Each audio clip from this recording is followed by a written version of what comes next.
The smell of burning corn still haunts me, but not for the reason you'd think. I'm standing in what used to be 40 acres of perfect heritage corn. Now it looks like a damn war zone. Charred stalks crunch under my boots like broken bones, and the acrid stench of gasoline mixed with smoke burns my throat. Security camera footage shows exactly who did this. Delilah Thornfield, my HOA president neighbor, strutting through my field at 2 a.m. with a gas can, grinning like she'd just solved world hunger. This lunatic thought she'd torched some weekend hobby farmer's cute corn maze. What she didn't realize, this adorable little garden project was federally insured as a heritage seed preservation program for $2.1 million. Yeah, Karen just committed agricultural terrorism on a multi-million-dollar research project. Hoopsie, what would you do if your neighbor burned your retirement dreams for sport? Drop a corn emoji if you're watching from farm country. Where exactly are you tuning in from tonight? Let me back up and tell you how I ended up in this nightmare. My name's Ezra Caldwell. I'm 52 and 6 months ago, I thought I'd found paradise.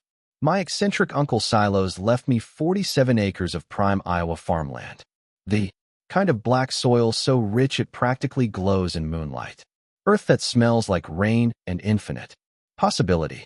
I'd spent 23 years as an agricultural engineer for Doro Chemical, watching corporate suits turn farming into spreadsheet warfare.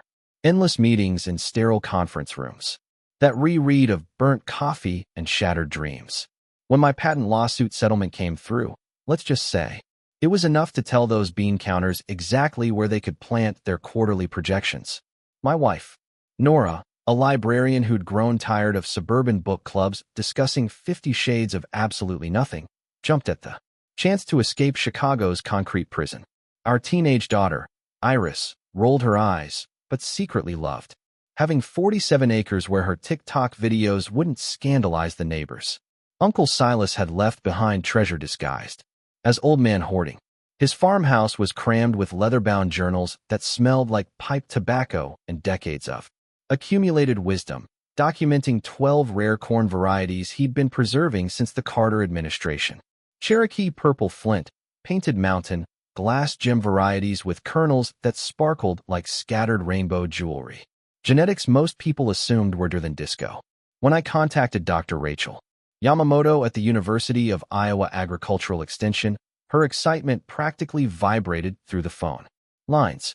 These varieties hadn't been seen in research labs for over a century. We partnered immediately. University provides genetic sequencing and academic credibility. I handle the actual dirt under fingernails work. That's when Rachel dropped knowledge that changed my entire perspective. She explained that USDA heritage crop insurance operates on a completely different planet than regular farming coverage. While commodity corn might fetch $3 a bushel, heritage varieties with unique genetic sequences get valued at their research potential, sometimes 100 times higher. My annual premium of $3,200 seemed outrageous until I grasped what I was actually protecting: irreplaceable genetic material worth millions in pharmaceutical and agricultural research. Suddenly, paying for premium coverage felt like the smartest investment I'd ever made. Enter our villain, Delilah Thornfield, 47, recently divorced, relocated from Des Moines after her husband's insurance fraud conviction made front-page news. She'd crowned herself president of Millbrook Manor Estates HOA. 23 cookie-cutter houses thrown together by a developer who disappeared faster than free beer at a church picnic. Delilah ambushed me at our mailbox during week 1, reeking of Bath and Body Works, vanilla, and barely contained fury. Her voice possessed that special quality like a smoke detector having an existential crisis. Mr. Caldwell, I'm certain you're unaware that agricultural activities significantly impact property values in established residential communities. I gestured toward my thriving corn rows, where morning dew still sparkled on emerald leaves like nature's own jewelry. Ma'am, this property has been farmed continuously since 1847. Your subdivisions existed since 2019. She flashed a smile that could freeze molten lava. Well, we'll just see about that, won't we? The harassment campaign launched. Immediately, noise complaints about my 1982 John Deere running at dawn. Apparently, the sweet rumble of a Perfectly tuned diesel engine violates delicate suburban sensibilities. Zoning violations for unauthorized commercial agriculture because growing actual food is apparently criminal behavior now. Anonymous EPA tips claiming illegal pesticide usage. Particularly hilarious since I run completely organic operations. Every complaint died when county officials discovered my grandfather clause protections and university research partnership. But Delilah kept escalating anyway. She'd patrol my fence line daily with her neurotic Pomeranian, documenting imaginary violations, while the dog's incessant yapping created a soundtrack that could wake hibernating grizzlies. I started calling these expeditions the Daily Karen Safari. The Real warning came during July's oppressive heat wave. Walking my rows at sunrise, there's nothing quite like the whisper of corn leaves catching morning breeze. I discovered fresh footprints in the soft earth and 200 stalks showing obvious herbicide damage in a suspiciously perfect geometric pattern. Time for confrontation. Herbicide damage? That's just overspray from my dandelion treatment, she said, batting mascara-caked eyelashes innocently. Delilah, dandelions don't grow in perfect rectangles. Are you accusing me of lying, Mr. Caldwell? I'm calling you creatively destructive. That conversation crystallized a terrifying realization. This woman wasn't your standard HOA busybody. She was genuinely unhinged and escalating fast. August rolled around with the kind of oppressive humidity that makes your shirt stick to your back before you finished your morning coffee. The air hung thick as molasses, and even the corn seemed to wilt in protest. Delilah decided this was perfect weather to escalate from petty harassment to full-blown legal warfare. Her weapon of choice, the township's brand new noise ordinance passed just 2 months earlier thanks to complaints from suburban transplants who apparently thought rural Iowa should sound like a meditation retreat. She filed a formal complaint claiming my farm equipment violated the 7 a.m. noise restriction. Now, here's the thing about farmers. We don't operate on suburban schedules. Crops don't care if Karen needs her beauty sleep.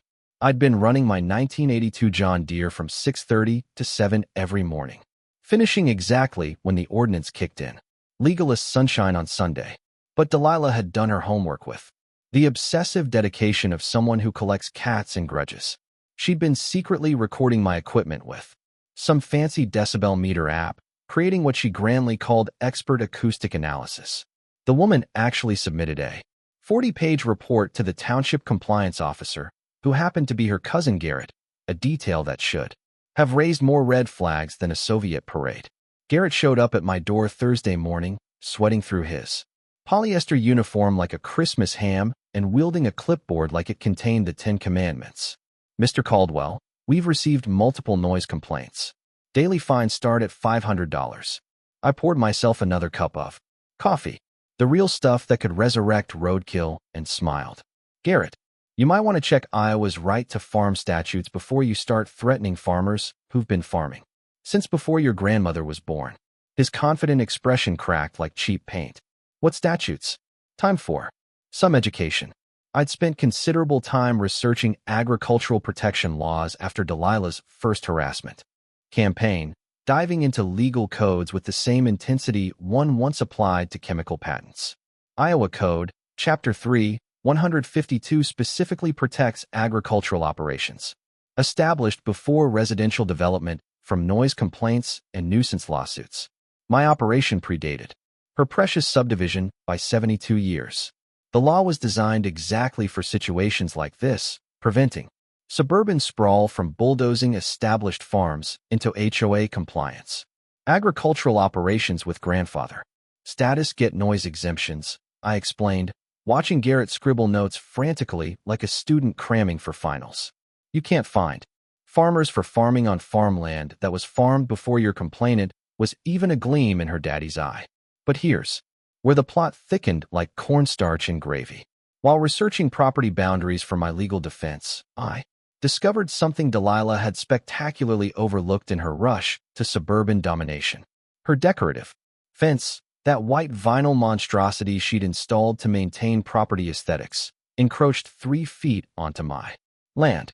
3 feet doesn't sound like much until you realize it represents about $15,000 worth of prime agricultural soil at current market rates. I had my property professionally surveyed, and the results were more beautiful than a perfect sunrise over ripening corn. Not only was she trespassing, but she'd been trespassing for 8 months while filing harassment complaints against me. The irony was so thick you could cut it with a butter knife. I served her with the surveyor's report in a formal trespass notice Tuesday afternoon. She answered, her door wearing a bathrobe that probably cost more than my monthly tractor payment. Her face slathered in some green beauty mask that made her look like a moldy potato left in the sun too long.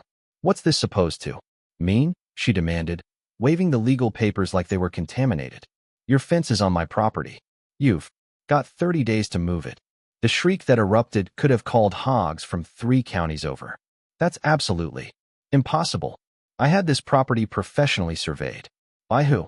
Your cousin Garrett? Her green face flushed, red underneath the mask, creating a Christmas color combination that belonged in a horror movie. You can't prove anything, but I could prove something much more interesting. During our fence dispute investigation, I'd noticed trampled corn rows and fresh footprints leading directly from her property into my field like a guilty person's breadcrumb trail. Security cameras I'd installed after the herbicide incident captured her nocturnal adventures. 11 p.m. spraying something on my corn stalks with the dedication of someone marking territory. Next morning brought damning evidence.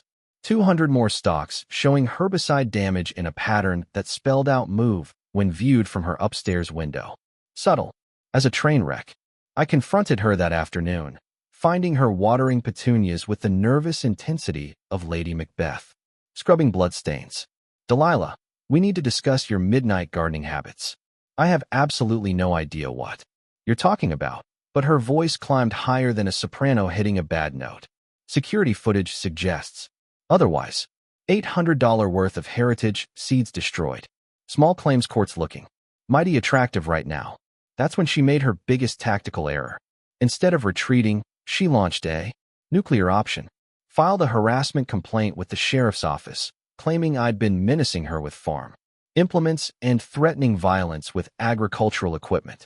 Deputy Tommy Brennan arrived Friday evening, hat in hand, an apology written across his weathered face.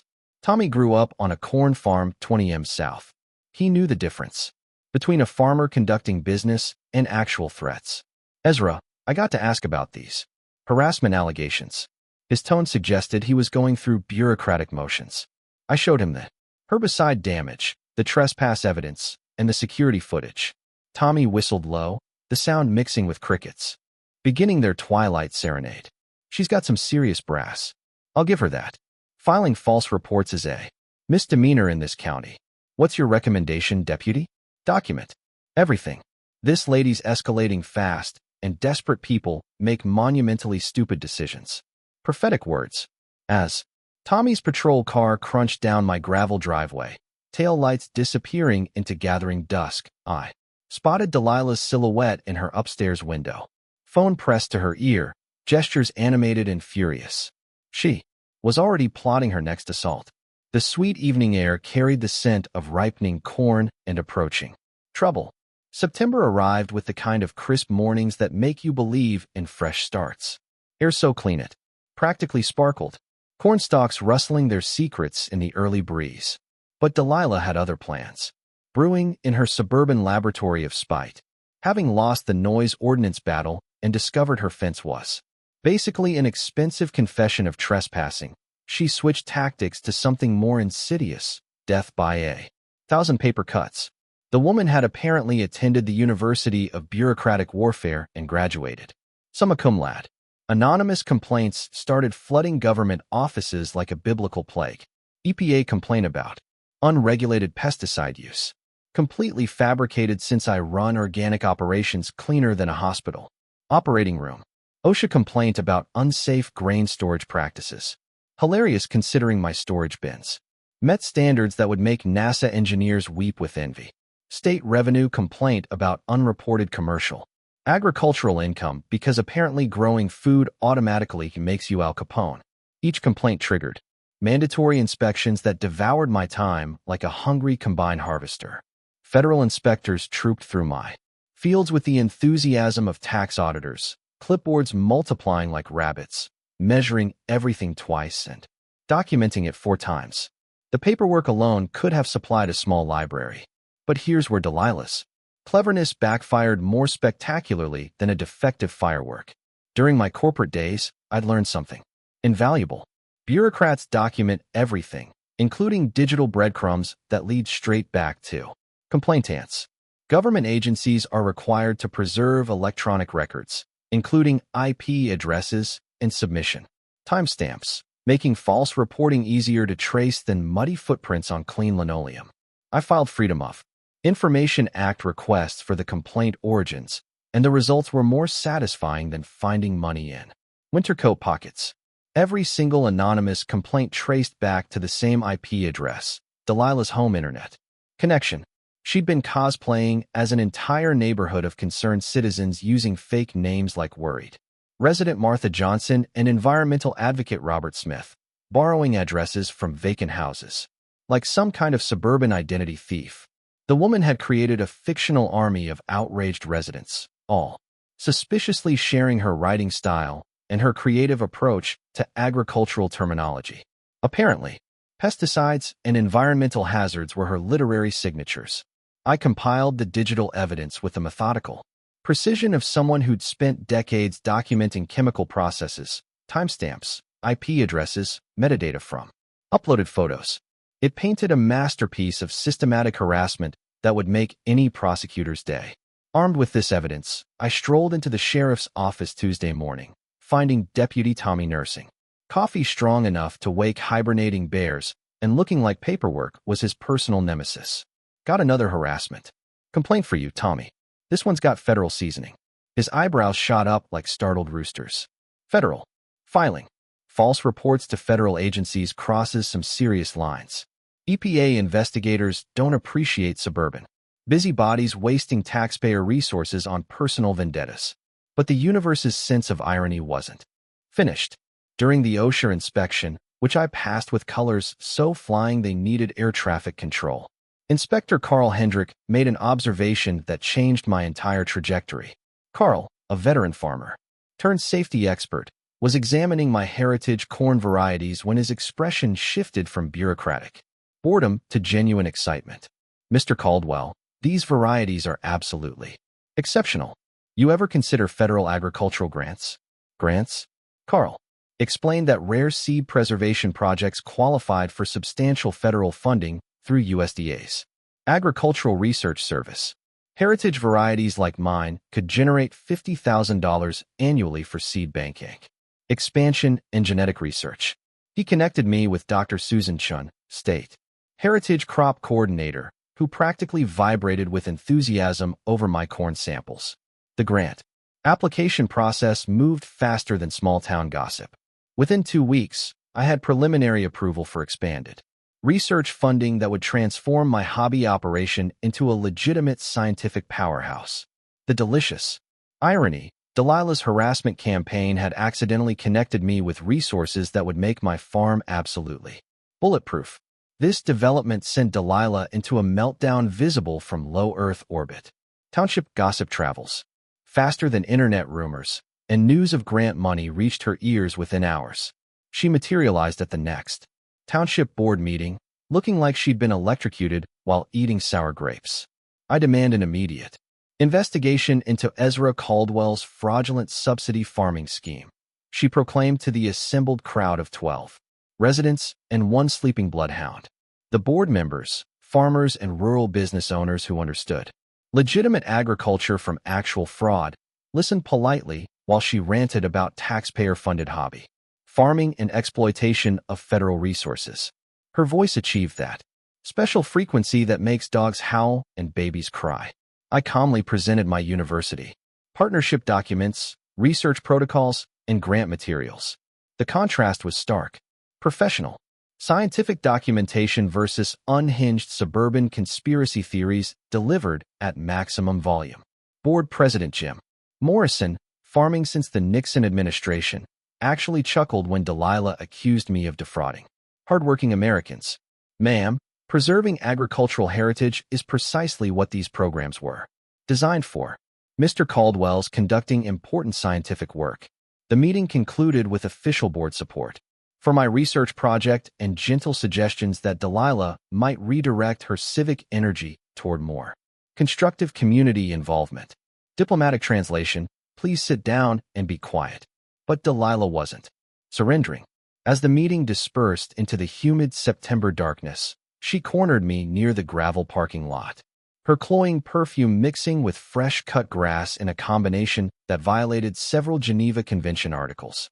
"This isn't finished, Caldwell. I'll escalate this to state authorities if necessary." "Looking forward to it," I replied, keys jingling cheerfully. State officials absolutely love hearing from federal grant recipients. Really adds legitimacy to complaints.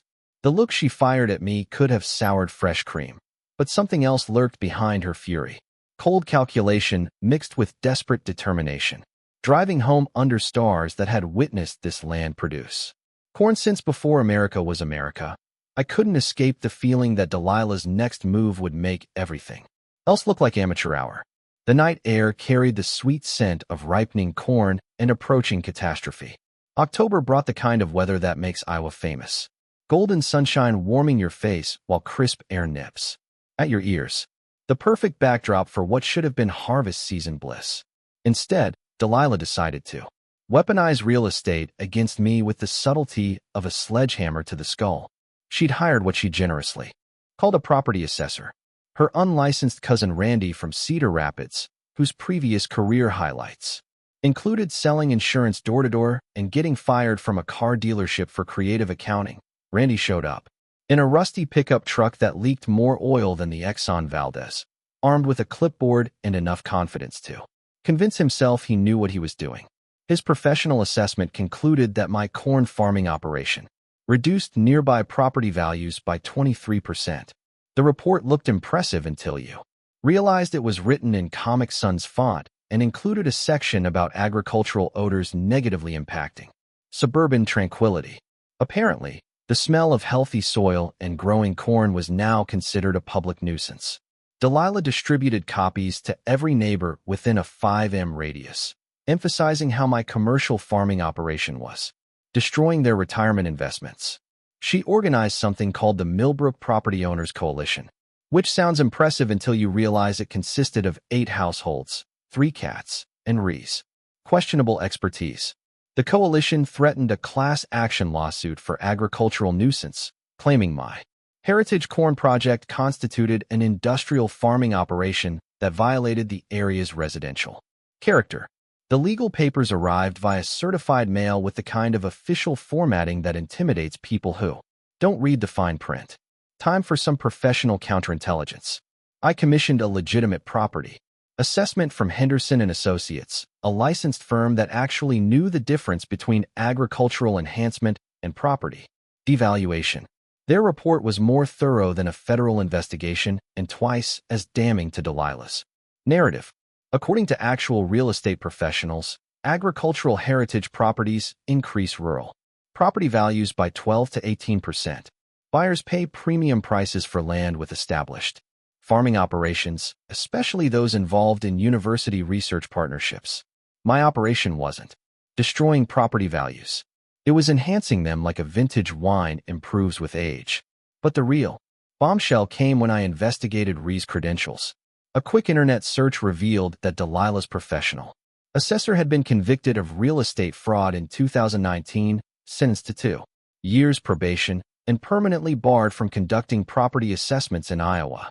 The man couldn't legally assess a lemonade stand, much less property values.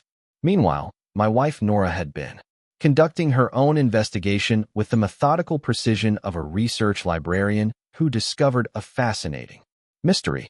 Digging through courthouse records with the dedication of an archaeological expedition, she uncovered something that explained Delilah's increasingly desperate behavior. "Ezra, you need to see this," Nora announced. Over breakfast, spreading documents across our kitchen table like she was planning a military campaign. Delilah's property purchase included undisclosed environmental contamination. The previous owner had operated an auto repair shop on the property for 15 years, using the basement for parts storage and the backyard for fluid disposal. Petroleum products, industrial solvents, and heavy metals had been leaching into the soil since the Clinton administration. The contamination disclosure should have been mandatory, but somehow got buried in the paperwork during the rushed sale. Soil samples would likely reveal contamination, requiring expensive remediation, potentially explaining why Delilah was so concerned about property values.